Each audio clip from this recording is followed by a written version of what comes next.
Hello, everybody. My name is Gabriel Sequoia, and welcome to an intimate discussion with Grace Gurman, a childhood friend of ours. This podcast is part of the University of New Haven's Welcome Project, a collection of stories about diversity, inclusion, and belonging. To listen to or watch more projects, visit newhavenwelcome.com. This discussion has been made possible by producer Ruth Eddy. We hope you enjoy.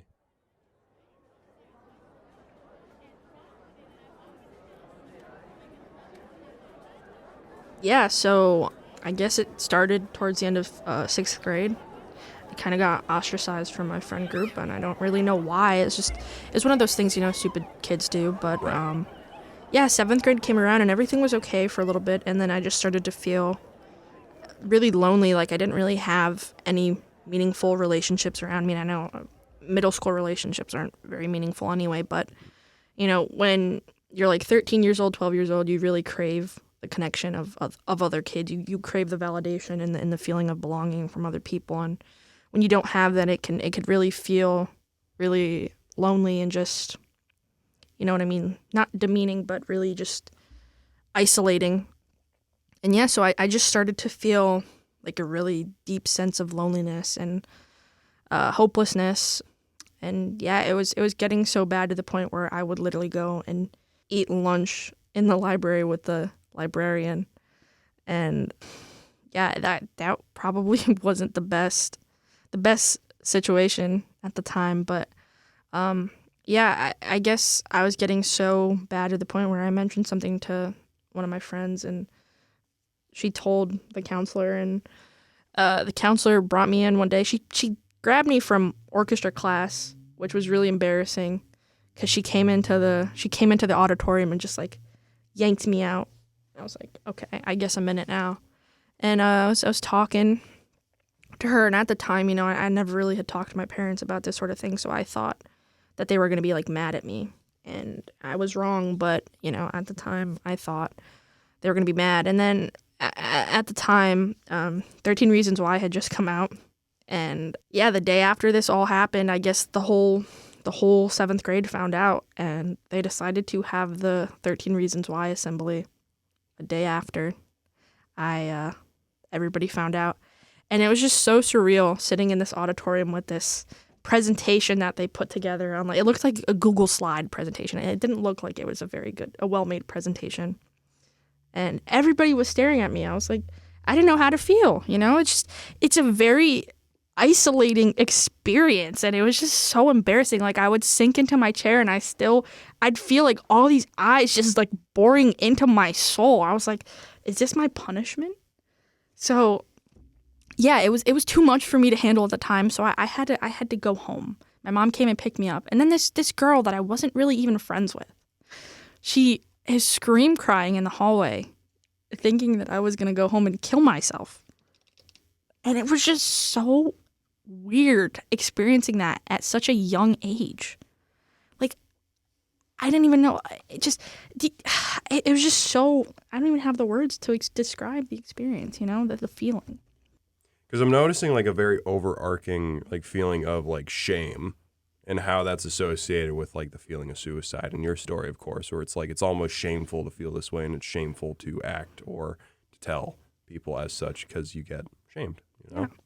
So, I mean, I guess suicidal can be looked at as like a shameful thing, especially in like a religious standpoint where they say, it's a sin, you'll go to hell, or, you're a coward or whatever. So I guess I was feeling shamed by my classmates because it also brought the feeling of like not being normal, because you look at all these other kids, I can't tell what they're going through, but you look at me and everybody knows my business, and that's kind of it did feel shameful at the time. You know what I mean?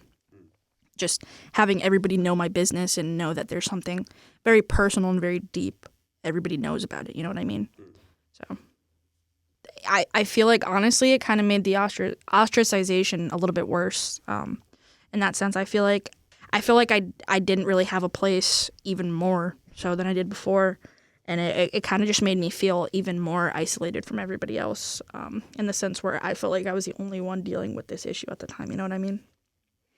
After like having that experience, like how do you feel like that affected your sense of like fitting in or belonging or whatever you want to call it? Like, that sounds like an extremely ostracizing experience to have happen. For sure, yeah.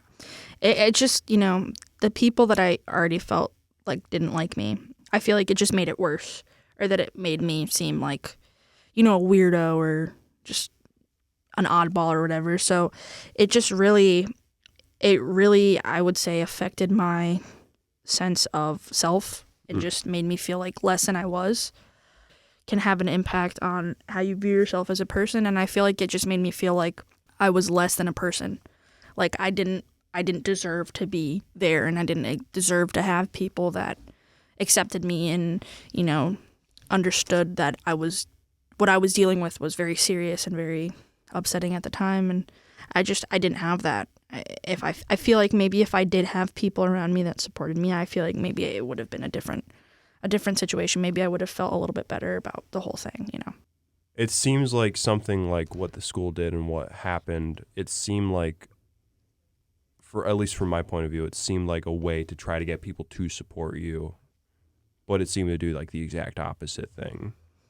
Yeah, well, I mean, I think kids are very judgmental, and I feel like since somehow my business got out to everybody, I feel like that just kind of made it, in a sense, they were trying to maybe bring light to the situation and maybe, like you said, help me out. But at the time, it just felt like they were they were like blowing it up when it was something that, something like that it's a very personal situation. And it's something that I feel like should not be broadcasted to everybody and made out of the show. It really did not help the situation. It just made me feel worse. I don't know. That's just really fucked up, if I'm being honest. Yeah, I mean, it's really weird having these thoughts at such a young age, and then the school really basically broadcasting your business in front of the whole grade.